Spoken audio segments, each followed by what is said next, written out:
சுவாமி விவேகானந்தர் ஒருநாள் இந்தியாவில் ஒரு சிறிய கிராமம் வழியாக நடந்து சென்றார். பல மணி நேரம் நடந்ததால் அவருக்கு கடும் பசி.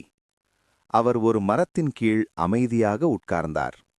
அப்போது அந்த கிராமத்தில் வாழ்ந்த ஒரு மிகவும் ஏழை வயதான பெண் அவரை பார்த்தாள். அவள் வீட்டில் இருந்தது ஒரே ஒரு ரொட்டி மட்டும். ஆனால் அவள் யோசித்தாள், இந்த சந்நியாசி பசியாக இருக்கக்கூடாது. அவள் அந்த ஒரே ரொட்டியை விவேகானந்தரிடம் கொண்டு வந்து கொடுத்தாள். விவேகானந்தர் கேட்டார், அம்மா, இது உங்களுக்கு தேவையான உணவு இல்லையா? அந்த பெண் சிரித்தபடி சொன்னாள், உங்களுக்கு கொடுப்பது கடவுளுக்கே கொடுத்தது போலத்தான் சுவாமிஜி. அந்த வார்த்தையை கேட்டதும் விவேகானந்தரின் கண்களில் கண்ணீர் வந்தது. அவர் மெதுவாக சொன்னார், இன்று நான் கடவுளை பார்த்தேன், உங்கள் இதயத்தில். அதனால்தான் விவேகானந்தர் சொன்னார், மனிதனுக்கு சேவை செய்வது கடவுளுக்கு சேவை செய்வதற்கு சமம் என்று. திருவண்ணாமலையிலிருந்த ஒரு சிறிய ஆசிரமத்தில் ரமண மகரிஷி மிகவும் எளிமையாக வாழ்ந்து கொண்டிருந்தார். ஒரு இரவு சில திருடர்கள் ஆசிரமத்திற்குள் நுழைந்தார்கள். அவர்கள் நினைத்தார்கள், இங்கே நிறைய பணம் இருக்கும். அவர்கள் பொருட்களை தேட ஆரம்பித்தார்கள். அந்த சத்தம் கேட்டு சில சீடர்கள் எழுந்தார்கள். அவர்கள் கோபத்தில் திருடர்களை பிடிக்க வேண்டும் என்றார்கள். ஆனால் ரமண மகரிஷி அமைதியாக சொன்னார், அவர்களை தடுக்க வேண்டாம். அவர்கள் எதற்காக வந்தார்களோ அதை எடுத்துக்கொண்டு போகட்டும். திருடர்கள் அதிர்ச்சியில் நின்றார்கள். ஆசிரமத்தில் பெரிய பொருள் எதுவும் இல்லை. கோபத்தில் அவர்கள் சிலரை அடித்தார்கள். ரமண மகரிஷியையும் தள்ளி அடித்தார்கள். ஆனால் அவர் கோபப்படவில்லை. அவர் அமைதியாக சொன்னார், அவர்கள் அறியாமல் செய்கிறார்கள். அவர்களை குற்றம் சொல்ல வேண்டாம். திருடர்கள் வெளியே போகும்போது அவர் சொன்னார், பசி இருந்தால் சாப்பிட்டுப் போங்கள். அந்த வார்த்தை அந்த திருடர்களின் மனதை மாற்றியது. ஒரு ஞானியின் அன்பு கோபத்தை கூட கரையச் செய்யும்.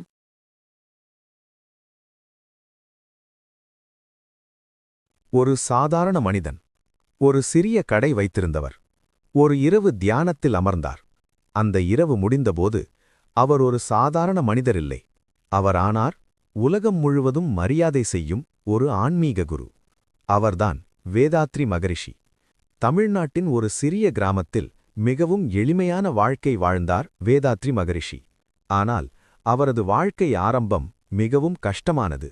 அவர் ஒரு ஏழை குடும்பத்தில் பிறந்தவர். சிறு வயதிலிருந்தே வாழ்க்கையின் சிரமங்களை பார்த்தவர். பணமில்லை, வசதியில்லை. ஆனால் அவரிடம் இருந்தது ஒரு விஷயம், அது ஆழமான சிந்தனை. அவர் வளர வளர ஒரு கேள்வி அவரது மனதில் எழ ஆரம்பித்தது. மனிதன் ஏன் பிறக்கிறான்? வாழ்க்கையின் உண்மையான அர்த்தம் என்ன? ஏன் சிலர் மகிழ்ச்சியாக இருக்கிறார்கள், சிலர் துன்பப்படுகிறார்கள்? இந்த கேள்விகள் அவரை ஆழமாக சிந்திக்க வைத்தது. ஒருநாள் இரவு அவர் கடையை மூடி அமைதியாக அமர்ந்திருந்தார். சுற்றிலும் முழு அமைதி. அவர் மெதுவாக கண்களை மூடினார். மூச்சை கவனிக்க ஆரம்பித்தார். மனம் மெல்ல மெல்ல அமைதியாக ஆரம்பித்தது.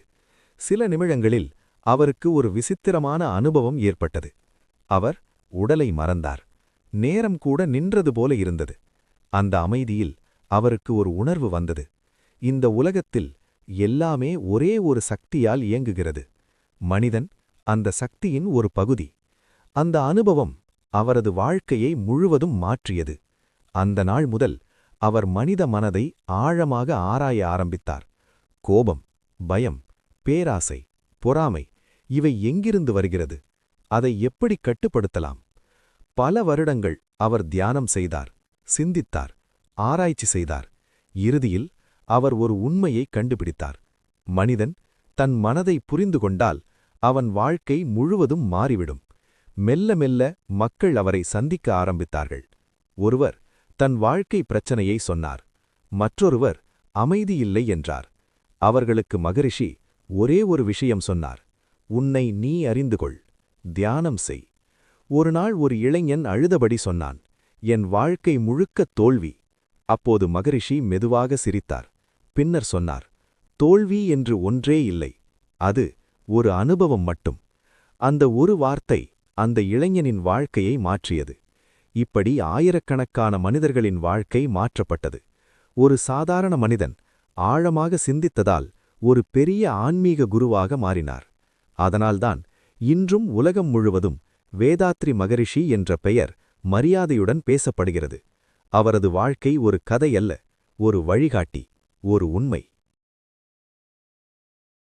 ஒரு குரு, ஒரு சிறிய உப்பு, ஒரு கிண்ணம் தண்ணீர். இந்த 3 விஷயம் ஒரு இளைஞனின் வாழ்க்கையை முழுவதும் மாற்றியது. எப்படி தெரியுமா? இதை தெரிந்து கொள்ள சேனலை சப்ஸ்கிரைப் மற்றும் லைக் செய்யுங்கள். தமிழ்நாட்டின் ஒரு சிறிய கிராமத்தில் ஒரு இளைஞன் வாழ்ந்து கொண்டிருந்தான். அவனுக்கு வாழ்க்கையில் அமைதியில்லை, பணமில்லை, வேலை சரியாக இல்லை, எல்லாம் தவறாகவே நடக்கிறது என்று அவன் நினைத்தான். ஒரு நாள் அவன் ஒரு ஆன்மீக குருவை சந்திக்கச் சென்றான். அந்த குரு ஒரு பெரிய மரத்தின் கீழ் அமைதியாக தியானம் செய்து கொண்டிருந்தார். இளைஞன் கேட்டான், குருவே, என் வாழ்க்கை முழுக்க பிரச்சனைதான், எனக்கு அமைதி கிடைக்க என்ன செய்ய வேண்டும்? குரு எந்த பதிலும் சொல்லவில்லை. அவர் அருகிலிருந்த ஒரு கிண்ணத்தில் சிறிது உப்பை போட்டார். பிறகு தண்ணீர் ஊற்றி, இதை குடி என்றார். இளைஞன் குடித்தான். உடனே முகம் சுளித்தான். குருவே, ரொம்ப உப்பாக இருக்கிறது. அப்போது குரு அவனை அருகிலிருந்த ஒரு பெரிய ஏரிக்கு கொண்டு சென்றார். அதே அளவு உப்பை ஏரியில் போட்டார். இப்போது இந்த தண்ணீர் குடி என்றார். இளைஞன் குடித்தான். குரு கேட்டார், சுவை எப்படி? இளைஞன் சொன்னான், நல்லா இருக்கு குருவே, உப்பு தெரியவே இல்லை. அப்போது குரு மெதுவாகச் சொன்னார், வாழ்க்கையின் துக்கம் இந்த உப்பை போன்றது, அதை நீக்க முடியாது. ஆனால் உன் மனதை சிறிய கிண்ணம் போல வைத்தால் வலி அதிகமாக இருக்கும். உன் மனதை பெரிய ஏரி போல விரிவாக்கினால் அதே துக்கம் உன்னை பாதிக்காது. அந்த ஒரு வார்த்தை அந்த இளைஞனின் வாழ்க்கையை முழுவதும் மாற்றியது. வாழ்க்கையின் பிரச்சனைகளை குறைக்க முடியாது, ஆனால் நம்முடைய மனதை பெரியதாக மாற்ற முடியும். தமிழ்நாட்டில் இருக்கும் ஒரு சிறிய கிராமத்தில் மிகவும் பணக்காரமான ஒருவர் வாழ்ந்து கொண்டிருந்தார். அவரிடம் பணமும் இருந்தது, பெரிய வீடும் இருந்தது. ஆனால் அவருடைய மனதில் கருணை இல்லை.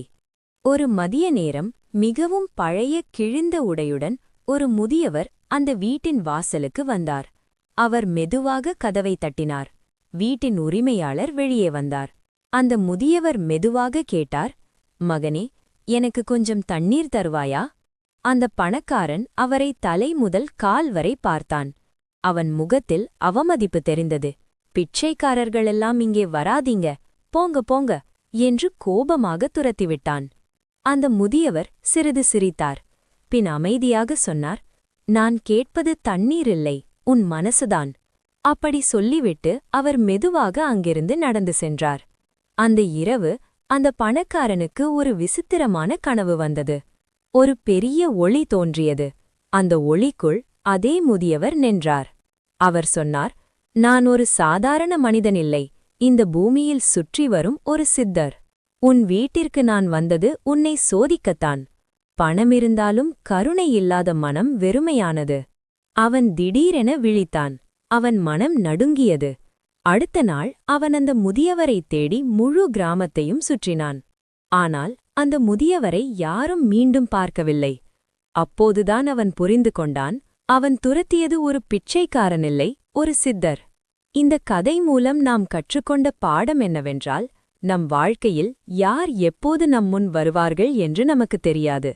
ஆனால் நாம் காட்டும் கருணைதான் நம் உண்மையான செல்வம்.